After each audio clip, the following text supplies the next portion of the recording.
समाज को गाली दे रहा है। रे चुतिया, उतना करने से हमको कुछ होगा? इससे कितना कितना मीटर झेल लिए हैं। उतना फोन का हमको पता है, तुम फोन करके ये को गाली दोगे तो हम 10 को देते हैं। और नहीं, अगर नहीं होगा तो कभी कॉल करके चेक कर लेना। हम मुंह पे बोलते हैं, पीठ पीछे नहीं बोलते हैं। और तुम लोग टीआरपी के लिए जीता होगा, हम नहीं जीते हैं।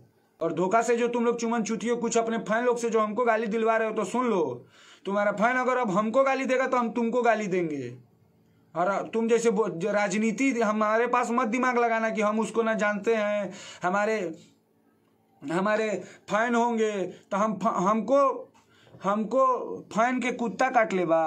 हम फैन के माई बहन करत नहीं कि फैन हमार तोहर फैन गड़ी आई। इतना बड़का तोहर फैन हो गए बा लोग, हमरे सिखावे चलल। तो नहीं ऐसा के नू इल्टूस झिल्टूस के उपाय हमरा लंग बा। देख लेना मेरा इंटरव्यू, देखे हो ना कितना टाइट बोलते हैं, एकदम बोलेंगे। अब मेरे बारे में गलती से जिस दिन बोल दिए ना, तो उस दिन जानते हो क्या करेंगे? उस दिन सीधे मौसी, चाची, फुआ, नानी, दादी, मौसी के बेटी सब पहुंच जाएंगे।